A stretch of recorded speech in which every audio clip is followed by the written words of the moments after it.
Numbers of coronavirus cases and deaths increasing daily fills us with anxiety, doesn't it?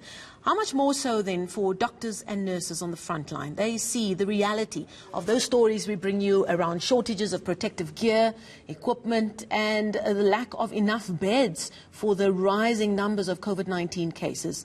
Let's speak to one of them now, Dr Donny Fick, who has rooms here in Johannesburg and also works out of the Netcare Mill Park Hospital. Dr Fick, thank you so much for joining us this morning. You know, myself and my colleagues talk about how we need to psych ourselves up before we come into work, because it's home, it's getting your exercises in with your dogs, and then you have to go to work, and we have to make sure we have our sanitizer and our mask and make sure we keep our social distance and stay away from hospitals, pharmacies and doctors' rooms wherever possible. Those are the places that you go to for work. How do you prepare yourself before going into work every day? Good morning, Marcel. Dare I say, pray and a lot of motivational music in the car right into work every morning is, I think, what gets me through. I always say this, like when I get into the car and drive to work in the morning, I always phone like a few friends of mine and we just have a good laugh and a good chat. I think it's a good way of distracting yourself before you get there. And I think, what do we call it? The Corona coaster. Every day is different. Every day my emotions are different. Every day the emotions of the people I work with are different as well. And you take each day as it comes. That's what I tell everyone. Like, one day you'll be up and overwhelmed. The next day you'll feel psyched up to do this because this is what you were born to do. And then other days you are crippled with a little bit of fear, but you have to get over that very quickly and go out there and help people. Now, we've seen the face of this pandemic change from a slow burn into various epicenters, which now we say is in Gauteng. How have you seen the development of the face of this pandemic? How has that changed your day-to-day work since, let's say, the beginning of lockdown back in March? Yeah, it seems like a different world back in March. So I had to rush home from Australia at the beginning of lockdown, and I came here with like a lot of energy and a lot of jokes saying, and we went through a lot of weeks where we're like, where is COVID-19? Some of us began to believe that it didn't really exist because I think the end of March, the beginning of April, we had never seen this. We had never seen a positive patient. And then we went through a very quiet phase at the practice throughout April, May, where we saw no one. Like, most patients with other chronic illnesses were staying away, and the practice was very quiet, which gave a lot of time to online shopping and just being very quiet. But at the same time, you had this anxiety knowing that it will come, that day will come. And Q level 3, and we have literally just seen the numbers rise. We have gone to, I think I see between 5 and 6 new cases every day, in a group practice with 7 other doctors who are doing pretty much the same thing. So give or take 30 new cases in the clinic per day. So it's exponentially increased. And with that, a lot of fear and a lot of anxiety amongst the patients as well. Now, almost on a daily basis, media houses are bringing us stories about there not being enough PPE. There were complaints at the beginning from, or concern, let me rather use that word, from medical workers a few weeks into lockdown. Then it seemed the health department got their ducks in a row. But now with the surge, again, we're seeing more and more stories about concern and worry over the lack of PPE. How important is that? I know it sounds like a silly question to ask because it is important, but just for our viewers to explain to them how important that PPE, those masks and all the protective gear, how important is it to you and how do you use it from hour to hour, from case to case? It's absolutely everything. I think we wouldn't feel safe or have the confidence we need to go out there and do what we need to do if we didn't have it. I think today is the first time the world has seen my face in a month. Usually it's mask, visors, gowns, 2 pairs of gloves. So at the clinic that I work at Medicross, so we wear a gown, overshoes, a hairnet, an N95 mask, and a visor every day. We change the aprons in between patients, but the gowns usually remain the same. And when we go, so I had an interesting case this week at Mill Park. For the first time, I assist plastic surgeon, Dr. Vadia, and we do a lot of wound debridements on patients. And for the first time, we had to operate on a COVID positive patient.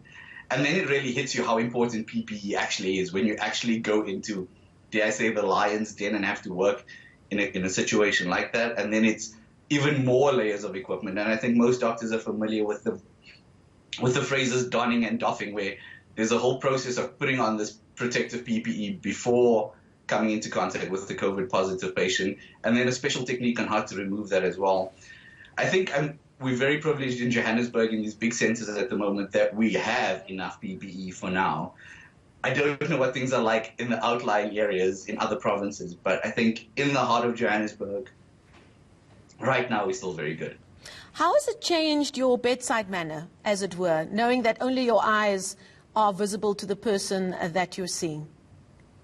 For me, and I think my patients know this, that I'm very high energy all the time. I'm very expressive, and I try and spend a lot of time talking to my patients, especially about other things, just to calm them down in terms of, like, how's your child doing at school? How are the home renovations? That's all gone now. Like, you literally try and keep those consults and that small talk as small as possible, because you want to limit your time of exposure with the patient as well. So I hate to say that my bedside manners maybe taken a little bit of a turn for the worse lately. Now, you've shared on social media a very powerful picture that we were able to show a little bit earlier of a guard of honor that you were a part of. I think it would have been at Mill Park Hospital when one of your own lost their battle with COVID-19, and we've heard so many stories of medical workers who have lost their own battles against COVID-19 on the front line. There's also a picture of you wearing colourful socks. It's part of a campaign to raise awareness around the mental health of medical workers, another battle that you're fighting on a day-to-day basis. What have been some of your scarier moments in the midst of this pandemic? I think that day, like a couple, I forget when it was, maybe sometime in March, there were a few doctors and nurses that got infected in the theatre complex in Mill Park. Lots of them went into isolation, and unfortunately one nurse went into ICU and onto a ventilator and didn't make it.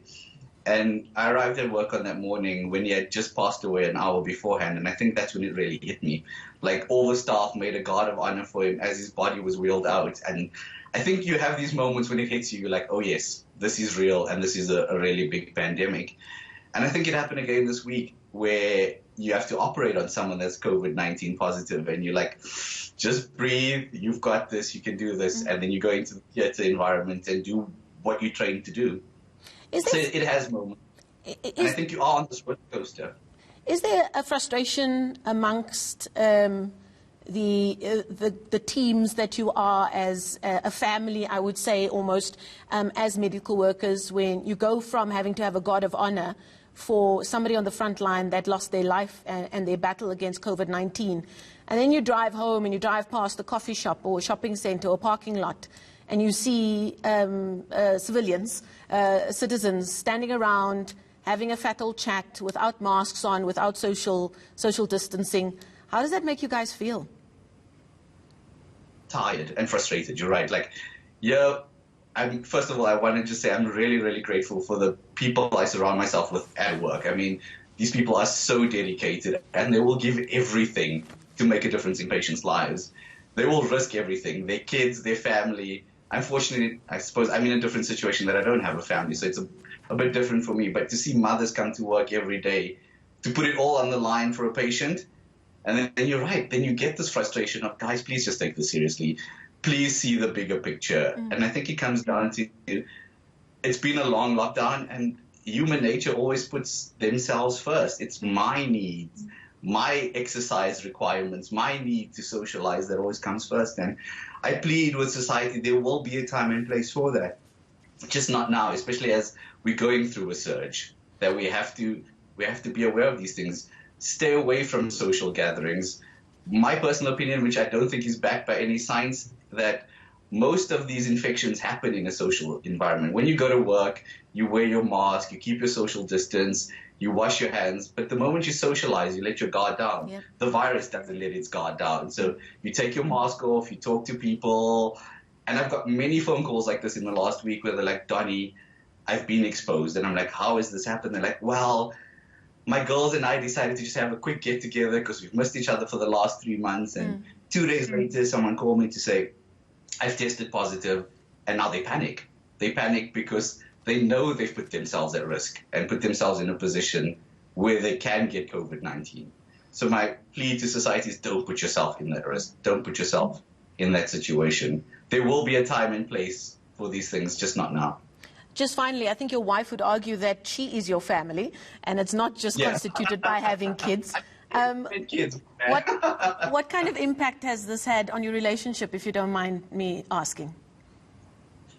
I think, bizarrely, I think we actually gotten stronger. Like, my wife is a grade 2 school teacher, so she's got a hell of a lot of patience. And I think when I do come home and I'm exhausted and tired, I do become even more animated. So she has to deal with that. And she says it's good practice when she goes to a 7-year-old again.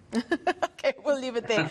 Dr. Donny Fick, thank you so much for sharing that very personal experience from the other side, on the front line of this battle against COVID-19. We as ordinary South Africans thank you and your colleagues for everything that you're doing.